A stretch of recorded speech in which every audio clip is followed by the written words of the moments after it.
Assalamualaikum guys, oke kembali lagi bersama Draft Movie Review. Piye kabar Re? Terima kasih buat para penonton setia Draft Movie dimanapun kalian berada. Semoga kalian semua selalu sehat ya. Kali ini Draft Movie sudah merangkum sebuah film yang berjudul Tenali Ramaksina. Bagaimana keseruan filmnya? Gak perlu banyak basa-basi, ini dia alur ceritanya.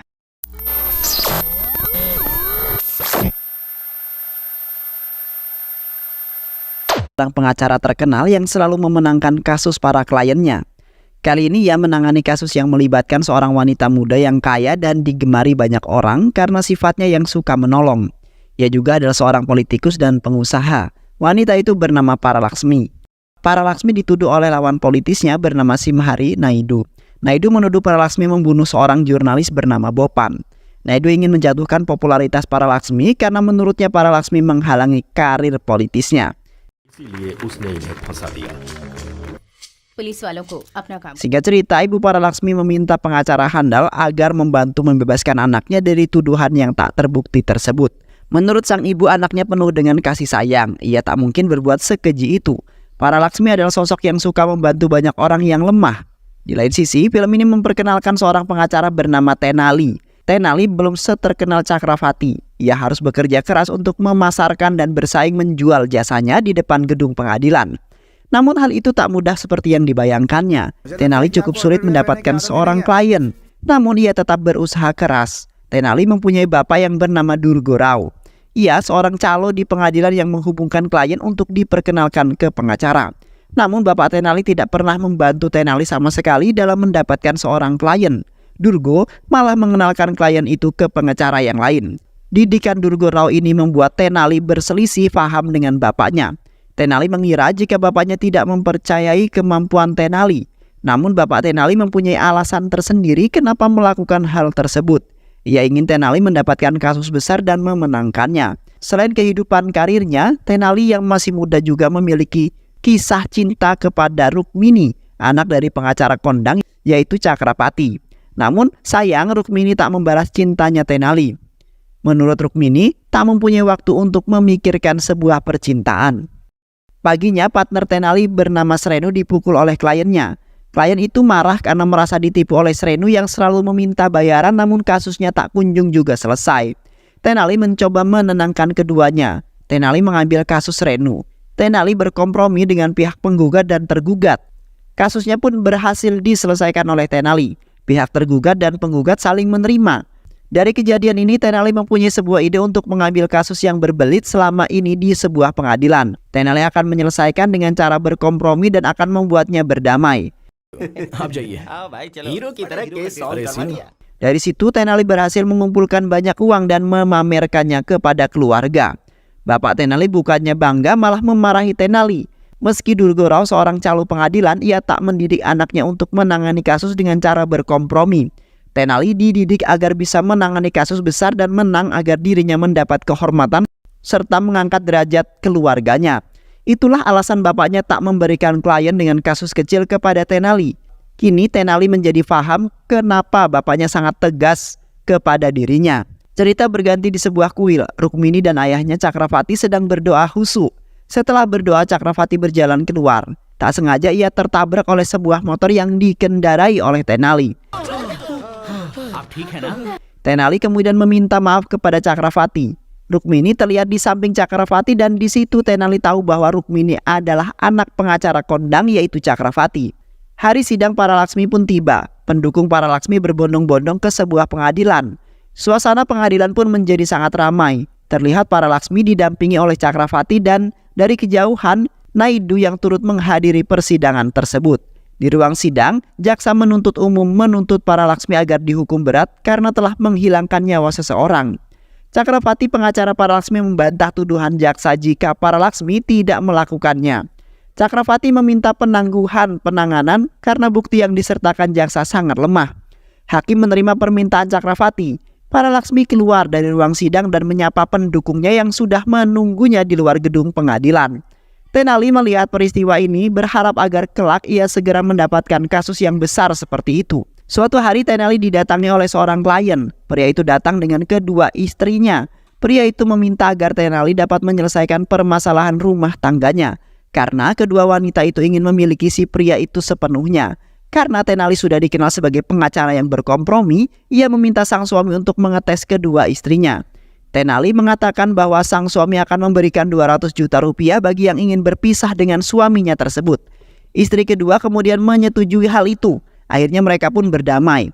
Cakravati memperhatikan Tenali dan bertanya kepada asistennya, siapakah pria tersebut? Asistennya menjawab bahwa ia adalah Tenali, seorang pengacara yang ahli dalam berkompromi. Tak hanya bapaknya yang memperhatikan. Di sisi lain, Rukmini diam-diam tertarik dengan cara Tenali yang bisa menyelesaikan kasus para klien dengan berkompromi.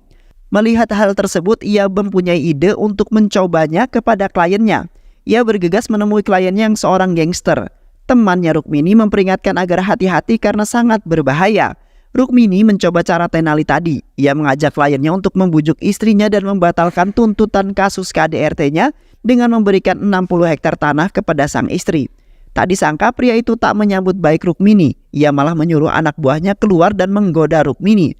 Tiba-tiba Tenali datang menyelamatkan Rukmini. Tenali menghajar para gangster tersebut. मेरे लिए मुस्कुरा दो।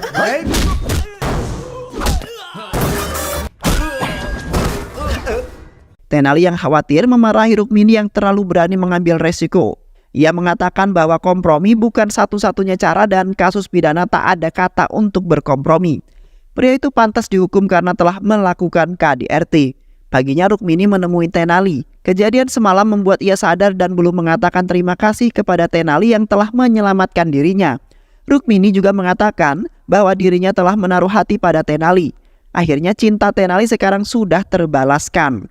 Ayah Rukmini yang terlihat di sana dan mendengar pengakuan anaknya kepada pria miskin itu merasa tak terima. Ia menemui Bapak Tenali Durgo. Ia mencaci Bapak Tenali yang tak tahu malu. Profesi calonnya direndahkan oleh Cakravati. Tenali tidak pantas memiliki Rukmini, anaknya tercinta. Saking kesalnya melihat anaknya yang tergoda dengan Tenali, Cakravati menampar keras Durgo. Kejadian ini kemudian diceritakannya kepada Tenali. Tenali yang kesal karena Cakravati tak seharusnya berbuat sedemikian kepada bapaknya. Tenali menelpon Rukmini dan menanyakan keberadaan sang ayah. Rukmini mengatakan bahwa ayahnya sedang berada di sebuah perkebunan mangga. Tenali menuju lokasi yang disebutkan oleh Rukmini. Namun dia tak menemui Cakravati. Cakravati tak ada di sana. Rukmini membohongi Tenali. Pikir Rukmini ia akan bisa berkencan dan mengobrol berdua dengan Tenali. Tenali kemudian marah dan mengatakan bahwa ayah Rukmini telah menampar bapaknya. Rukmini kemudian syok mendengar hal tersebut. Tak lama kemudian terdengar suara mobil datang. Ternyata itu adalah Cakravati dan juga Naidu. Tenali dan Rukmini melihatnya dari kejauhan. Samar-samar percakapan mereka terdengar. Dari pembicaraan mereka ternyata Naidu mengaku jika ia adalah dalang di balik tuduhan para Laksmi dan tak disangka ayah Rukmini juga turut membantu rencananya Naidu dengan iming-iming imbalan 70 hektar kebun mangga. Cakravati diketahui bahwa ia turut andil sejak awal. Cakravati akan berpura-pura menjadi pembela para Laksmi dan membebaskan para Laksmi dari tuduhan tersebut. Namun juga akan menjebloskannya ke dalam penjara dengan menghadirkan saksi palsu yang sudah disiapkan oleh Cakravati. Mendengar hal tersebut, Tenali menghampiri Cakravati dan Naidu. Mereka kaget dengan kedatangan Tenali dan juga Rukmini. Tenali merasa kecewa dengan Cakravati. Bagaimana bisa seorang pengacara handal dan berwibawa melakukan hal sekeji itu? Ia memang anak calo, tapi ia bangga jika ia tak menjual kejujuran dengan cara korup seperti itu. Rukmini lebih kecewa lagi melihat perbuatan sang ayah. Naidu memerintahkan anak buahnya menghajar Tenali. Ia takut rahasianya terbongkar.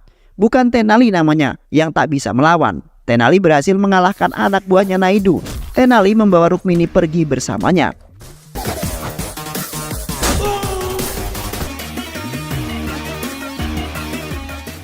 Paginya Cakravati mendatangi rumah para Laksmi. Karena takut Tenali sudah mengatakan kepada para Laksmi. Cakravati menanyakan dengan hati-hati apakah ada seseorang yang ia temui kemarin. Para Laksmi mengatakan bahwa ia tak bertemu dengan siapapun. Cakravati berdalih jika ia harus hati-hati jika ingin menemui seseorang karena takut para Laksmi terhasut oleh orang lain. Cakravati mengabarkan kepada Naidu jika para Laksmi berhasil diyakinkan dan besok siap menghadapi persidangan. Namun mereka tidak boleh lengah karena rencana mereka diketahui oleh Rukmini dan Tenali. Mereka berencana menghentikan Tenali datang ke persidangan besok. Sidang lanjutan para Laksmi pun tiba. Rukmini dan Sureno menunggu kedatangan Tenali. Mereka cemas karena mereka tak dapat menghubungi Tenali. Rupanya di tengah perjalanan menuju pengadilan, Tenali dihadang oleh anak buahnya Naidu. Tenali diculik, dimasukkan ke dalam sebuah truk kontainer. Terlihat peserta sidang menunggu kedatangan hakim. Memang hakim selalu mengunjungi kuil terlebih dahulu sebelum memimpin persidangan. Nampak sopir hakim datang sendirian dan mengabarkan bahwa hakim telah diculik. Semua orang kaget mendengar hal tersebut. Rupanya ini adalah perbuatannya Tenali. Tenali yang sudah memperkirakan hal ini akan terjadi, Tenali sudah merencanakan rencana cadangan. Ia meminta Sarano untuk menculik hakim itu jika ia tak kunjung juga datang di pengadilan. Dengan ketidakhadiran hakim maka persidangan tidak dapat dimulai. Hakim telah diculik oleh suruhan Tenali alias mantan klien Tenali yang dulu dibantunya bernama Giri. Giri membawa hakim ke suatu tempat. Tiba-tiba Tenali datang. Ia tak kehabisan ide. Tenali sudah mempersiapkan segala saat dalam kontainer. Ia mengeluarkan ponsel dari sepatunya dan mengaktifkan lokasi untuk pemesanan Gojek. Gojek pun berdatangan dan membuat Tenali bebas. Tenali menghampiri para Laksmi dan menceritakan semua yang ia ketahui, bahwa Cakravati bukan pengacara yang akan membebaskan dirinya. Ia telah bersepakat dengan Naidu untuk memenjarakan para Laksmi. Tenali juga memberikan bukti imbalan yang diterima oleh Cakravati. Hal itu membuat para Laksmi marah kepada Cakravati dan meminta Tenali membantu di persidangan menggantikan Cakravati. Di tempat lain, hakim bertanya mengapa dirinya dibawa ke sebuah tempat yang jauh. Giri mendapat telepon dari Sreno dan mengatakan jika masalahnya sudah beres dan bisa membebaskan hakim. Giri mengatakan pada hakim jika ia salah menculik orang dan meminta maaf pada hakim. Hakim pergi dengan sangat kesal. Persidangan ditunda keesokan harinya. Sebelum sidang, Durga menemui anaknya. Ini adalah sidang pertamanya Tenali. Bapaknya pun menyemangati anaknya dan mendoakan agar bisa memenangkan kasus tersebut. Cakravati kini duduk di kanan meja hakim sebagai penuntut. Ia nampak percaya diri dan mulai bertanya kepada para Laksmi, kemanakah ia berada di saat kejadian. Para Laksmi pun menjawab jika ia sedang berada di rumahnya dan tidak sedang bepergian. Cakravati pun kembali menanyakan tentang CCTV yang berada di rumahnya dan para Laksmi menjawab jika CCTV di rumahnya saat itu memang tidak bisa digunakan. Cakravati meminta hakim untuk menghadirkan saksi. Saksi itu adalah Inspektur Kiran. Inspektur Kiran pun bercerita jika ia berada di TKP pada pukul 5:30 pagi dan baru mendapat telepon dari seorang saksi mata pada pukul 7 pagi. Pelapor itu mengatakan bahwa ia melihat seorang telah dibunuh oleh para Laksmi dan ketika mendapat laporan itu pun ia langsung menangkap para Laksmi. Tenali bertanya pada inspektur, apakah inspektur dan pelapor saling mengenal? Inspektur menjawab tidak saling mengenal. Tenali langsung bertanya lagi kepada inspektur, apakah pelapor menelpon di HP pribadi atau telepon kantor? Spontan inspektur menjawab, melalui nomor pribadi Pak. Tenali tersenyum dan mengatakan bahwa bagaimana mungkin pelapor bisa menelpon di nomor pribadi Anda sedang Anda dan pelapor tidak saling mengenal.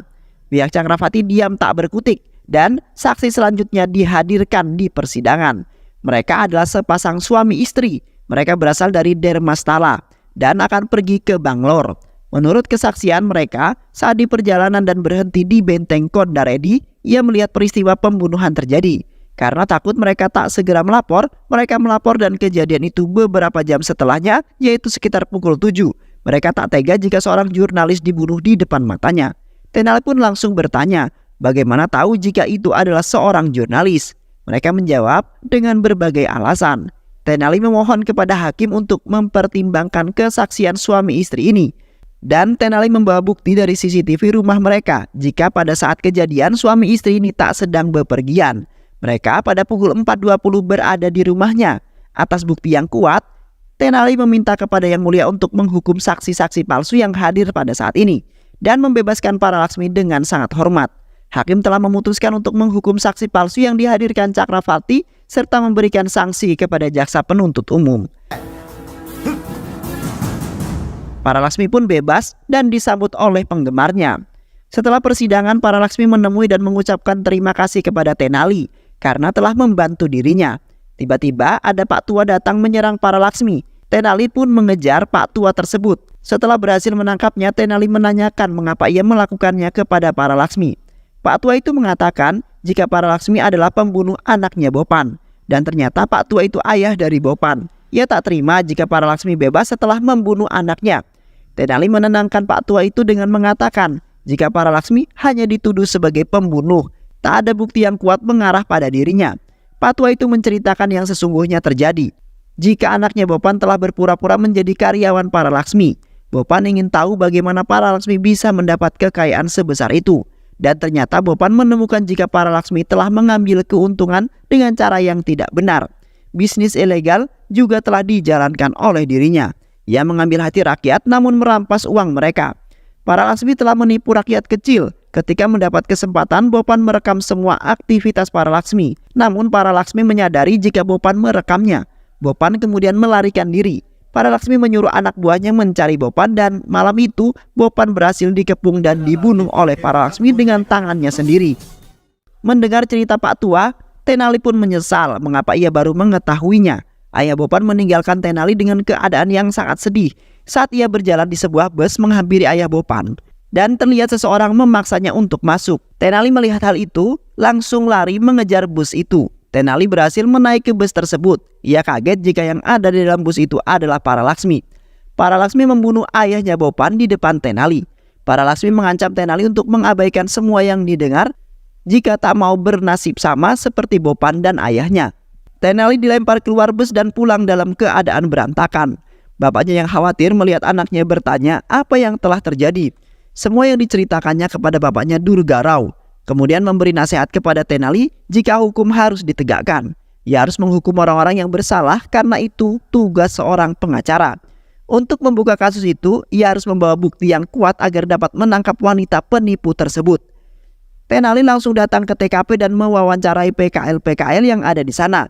Ia bertemu oleh salah satu seorang anak yang di sana dan menanyainya, apakah ia selalu berjualan di sini? Anak itu mengatakan iya. Namun saat kejadian pembunuhan itu ia sedang tak berjualan karena hujan yang sangat deras. Namun anak itu menambahkan jika ada salah satu keluarganya bernama Kisor yang selalu lewat di sana. Anak itu menunjukkan alamat rumahnya Kisor. Tak disangka Bapani anak buahnya para Laksmi mengikuti Tenali dan mendengar percakapan mereka. Bapani bergegas mencari rumah Kisor namun kedahuluan oleh Tenali. Tenali menemui keluarga Kisor. Tenali bertanya apakah mereka saat malam kejadian melihat pembunuhan itu. Awalnya mereka tak mengakui, namun berhasil diyakinkan oleh Tenali jika ia akan membantunya. Bapani yang menguping dari bilik tembok segera melaporkannya kepada para Laksmi. Para Laksmi memerintahkan untuk menangkap keluarganya Kisor dan keluarganya Tenali. Ya, ini adalah rencananya Tenali. Kisor adalah temannya Bopan. Ia tak terima temannya dibunuh dengan keji. Tenali membuat rencana seolah-olah ada saksi yang melihat peristiwa malam pembunuhan Bopan. Tenali sadar bahwa dirinya telah diikuti oleh anak buahnya para Laksmi.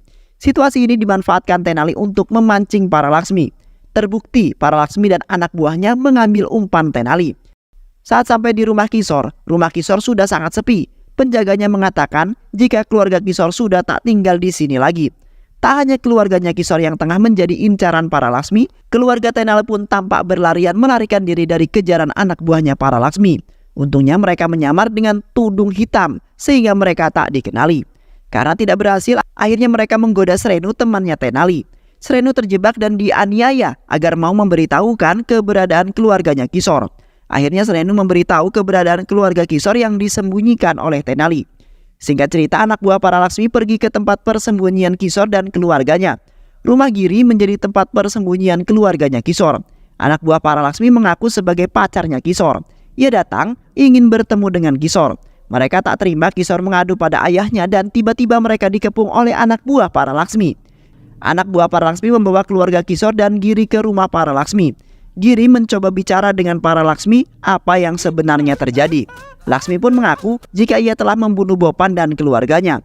Dan ia tak akan segan-segan membunuh siapapun yang menghalangi semua urusannya termasuk karirnya. Keluarga Kisor sedang dipukuli anak buahnya. Para Laksmi bicara pada mereka jika ia akan membunuh mereka apabila membuka mulut tentang apa yang dilihatnya. Kisor pun berjanji tidak akan mengungkapkannya kepada siapapun. Kisor tak akan memberikan kesaksian sebenarnya di persidangan. Ia akan mengatakan jika ia telah diancam Tenali. Para Laksmi pun senang mendengar hal tersebut. Di rumah Cakravati, Rukmini masih kecewa dengan perbuatan sang ayah. Ibunya tak henti-hentinya meminta Rukmini memaafkan apa yang telah dilakukan ayahnya dan menjauhi Tenali. Rukmini membela Tenali karena Tenali adalah pria yang cerdas. Ia akan menjadi pria yang sukses dengan keterampilan yang dimilikinya. Ayah Rukmini mendengar percakapan ibu dan anak tersebut. Rukmini bercerita kepada ibunya bahwa Tenali akan membuktikan jika Paralaksmi sangat bersalah. Tenali telah memiliki bukti Paralaksmi telah mengakui jika ia membunuh Bopan dan juga ayahnya. Karena saat Kishore dan keluarganya bertemu Paralaksmi, ia memasang kamera kecil pada kacamata dan kancing bajunya untuk merekam. Mendengar hal itu, Cakravati menelpon Paralaksmi bahwa ia telah ditipu oleh Kishore. Cakravati mengatakan jika tak ada saksi mata selama ini, itu hanyalah rencana buatan Tenali agar Paralaksmi mengaku. Paralaksmi marah, ia kemudian menyuruh anak buahnya untuk menyiksa keluarganya Kishore. Tak sampai di sini, Paralaksmi meminta Naidu bergabung padanya untuk menghajar Tenali. Naidu kemudian bersedia untuk membunuh Tenali. Tenali dikepung di bawah terowongan oleh anak buahnya Naidu. Mereka beradu dan Tenali berhasil mengalahkan mereka semua. Keluarga Kishore diminta untuk mengumpulkan alat perekam yang mereka miliki. Mereka kemudian mengumpulkannya ke dalam sebuah kantong. Ibu Paralaksmi kemudian membawanya, namun tiba-tiba Tenali datang dan mengambil kantong yang berisi kamera dan membawanya untuk pergi. Paralaksmi kemudian mengejarnya, namun tiba-tiba kendaraan motor yang menyerupai Tenali berdatangan hingga membuat Paralaksmi kesulitan untuk mengenali mana Tenali yang asli. Sampai di pengadilan, Paralaksmi mencari Tenali dan menemukannya. Paralaksmi meminta agar Tenali memberikan rekaman itu kepada dirinya. Namun Tenali terlanjur menyerahkannya pada hakim dan kini hakim telah mengetahui apa yang telah terjadi sesungguhnya. Kasus pembunuhan Bopan pun dibuka kembali karena pengakuan Paralaksmi. Tak hanya itu, semua bisnis ilegal Paralaksmi juga akan dituntut karena telah membuat sebuah kerugian yang sangat besar. Dan Paralaksmi pun ditangkap dan ditahan dan dimasukkan ke dalam penjara. Hingga akhirnya film pun selesai. Baik sahabat, itulah alur cerita film yang berjudul Tenali. Mudah-mudahan sahabat semua terhibur dengan alur cerita film ini. Sehat selalu. Wassalamualaikum warahmatullahi wabarakatuh.